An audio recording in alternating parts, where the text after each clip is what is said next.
स्वागत है आपका अपने YouTube चैनल ज्योतिष दर्शन में। Please like and subscribe our YouTube channel Jyotish Darshan. Thank you. नमस्कार साथियों, मैं पंकज शर्मा हाजिर हूं आप लोगों के बीच में आपके अपने YouTube चैनल ज्योतिष दर्शन में। साथियों, सबसे पहले मैं आपको एक ज़रूरी सूचना देना चाहूँगा।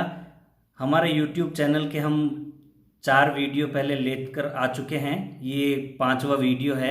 आप सब लोगों का प्यार और सहयोग हमें मिल रहा है। उम्मीद करूंगा कि आगे भी ऐसे ही मिलता रहे।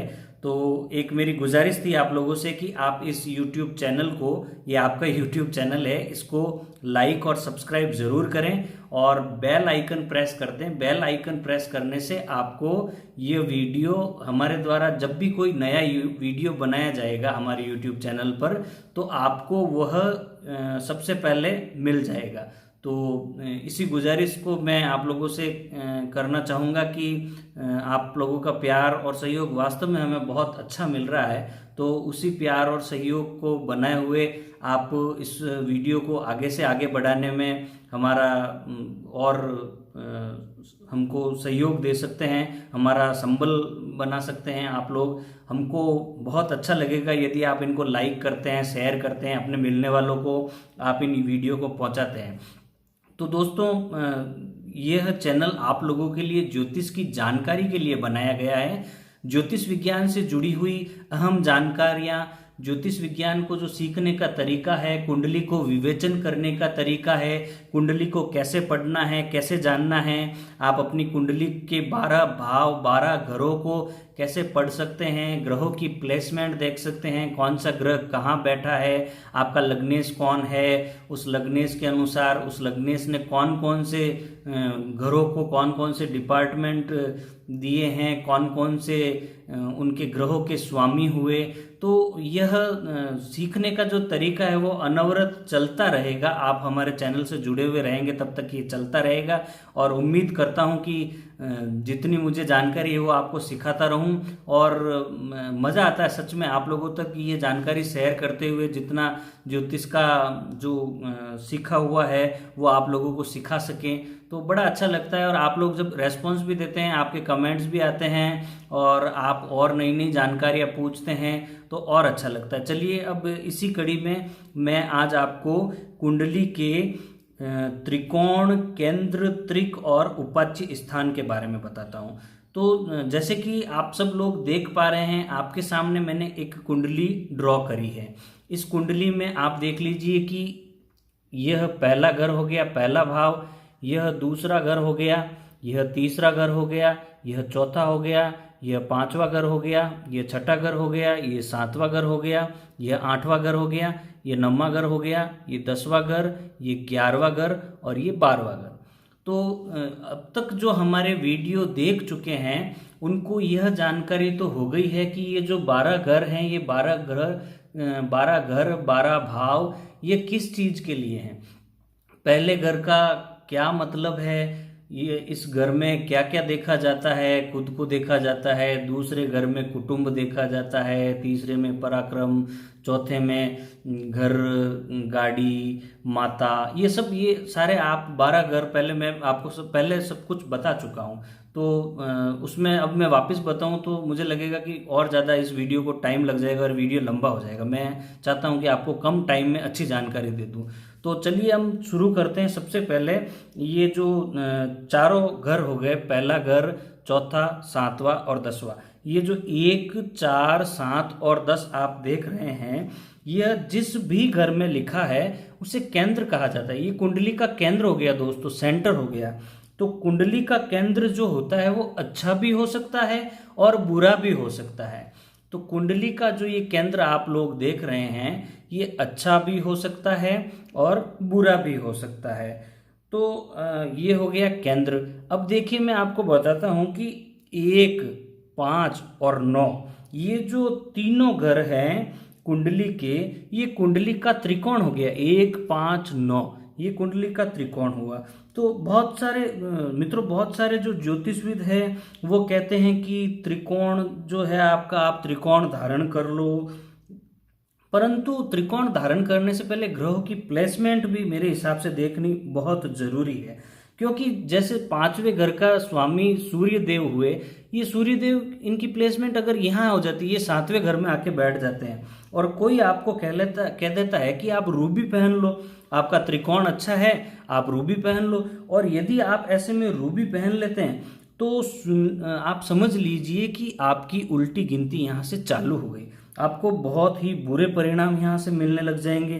ठीक है, आपकी अपनी संतान से नहीं बनेगी, आपके दाम्पत्य सुख में समस्याएं आने लग जाएगी। तो यह जो ये प्लेसमेंट होती है ग्रहों की, पांचवें घर के स्वामी सूर्यदेव सातवें में आकर बैठ गए और आपको कोई कहता है कि आप अपना त्रिकोण जो है वो मजबूत कर लो, आपको त्रिकोण मजबूत करने के लिए आपको त्रिकोण धारण करने की सलाह दे देते हैं, तो उस त्रिकोण को धारण करने से आपका नुकसान हो सकता है। तो आप यह मान के चलिए कि ये यदि आप त्रिकोण धारण कर लेते हैं तो आपका बहुत बड़ा नुकसान होने वाला है। तो इसलिए इस त्रिकोण को नहीं धारण करना है, और जो सही जानने वाला है वो आपको यहाँ पर कार्तिक की पूजा करवाएगा। सही जो ज्योतिष जानने वाला होगा वो आपको यहाँ पर कार्तिक की पूजा करवाएगा। कार्तिक की पूजा में हाथ जोड़कर आप प्रणाम करें और नीचता को शांत करने के लिए उस कार्तिक की पूजा को आप पूरा संपन्न करें, तो आपको यह जो पांचवें घर का स्वामी सातवें में आकर बैठा है ये अपने दुष्परिणाम देना बंद करेगा।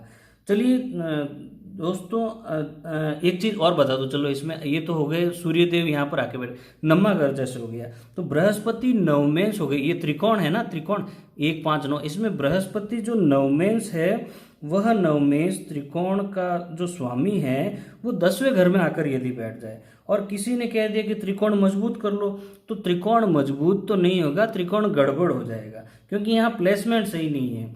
कुंडली की सटीकता में जो ज्योतिष विद्या का ज्ञान होता है वह एक चीज आप मान के चलिए कि सिर्फ ग्रहों की प्लेसमेंट के हिसाब से होता है, कोई भी कुछ कह देता है उस हिसाब से नहीं होगा।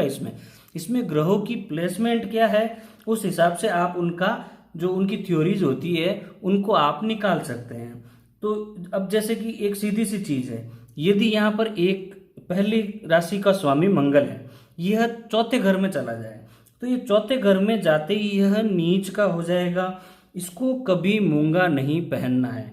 यदि मूंगा पहन लिया, यदि आप, मैं बता दूं आपको कि इस कुंडली के जातक ने यदि मूंगा पहन लिया तो यह सबसे पहले तो खुद की माता की, फिर दाम्पत्य सुख की और फिर काम की, सबसे पहले तो खुद की माता की, फिर दाम्पत्य सुख की और फिर काम की, यह समस्याएं साथ में लेकर आएगा। और इन सब समस्याओं के बाद इसका जो लाभ स्थान है इसका लाभ भी समाप्त हो जाएगा।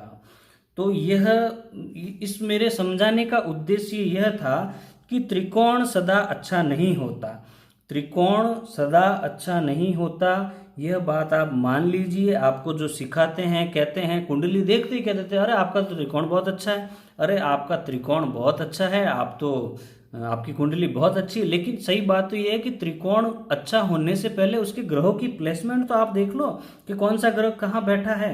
त्रिकोण सदा अच्छा नहीं होता दोस्तों, यह आप मान के चलिए। और कार्तिक की जो पूजा होती है उससे सूर्य को शांत रखा जाता है। सूर्य को शांत यदि आप रखना चाहते हैं तो जल चढ़ाइए, सबसे अच्छा तरीका सूर्यदेव को अर्घ्य दीजिए। जल का सबसे अच्छा तरीका है सूर्यदेव को शांत रखने का। तो यह आपने देख लिया। अब आप देखिए कि यह जो 6, 8 और 12, 6, 8, 12 जो है यह कुंडली का त्रिक स्थान हुआ। 6, 8, 12 ये कुंडली का त्रिक स्थान हुआ। इसे सदैव कुंडली में बुरा माना गया है। बुरा इसलिए माना गया है क्योंकि जो छठा घर हो गया, छठा भाव हो गया, ये ऋण, रोग, बाधाएं, खर्च, ये सारी समस्याएं, और ये 8वां घर हो गया मृत्यु तुल्य कष्ट हो गया और सारी समस्याएं हो गई, टेंशन हो गई, और ये सारी चीज़ें इसमें हो गई।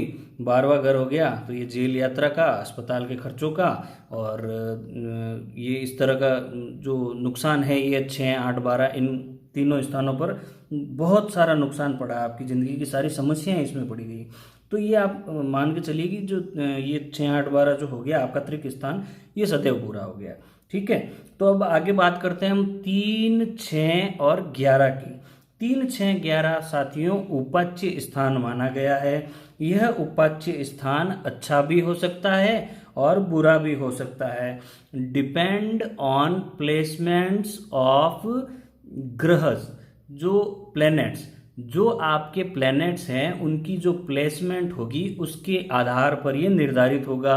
ये थ्योरी के अनुसार आएगा रिजल्ट इसका, त्रिक की और उपाच्य स्थान की थ्योरी के हिसाब से आपको पता चलेगा कि आपको जो है क्या रिजल्ट मिलने वाला है। ठीक है, अब जो आपको स्टोन पहनाए जाते हैं, तो स्टोन आपको जो पहनाया जाता है दोस्तों, वह जैसे आपने ये त्रिक, अभी मैं स्टोन की ये इसलिए बात कर रहा हूँ क्योंकि ये जो त्रिक आपने देखा था 1, 5 और 9, तो इसको आपका त्रिकोण मजबूत करने को कह देते हैं। तो त्रिकोण आप मजबूत करेंगे तो आपको त्रिकोण पहना दिया जाएगा गले में एक पेंडेंट के रूप में।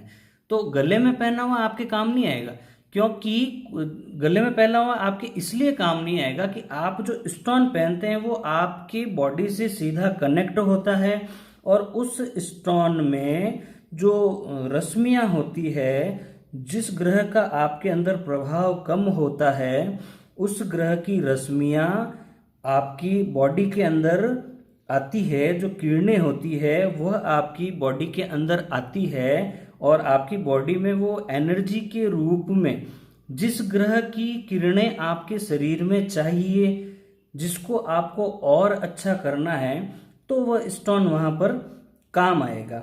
ठीक है, ये बात आपने समझ ली।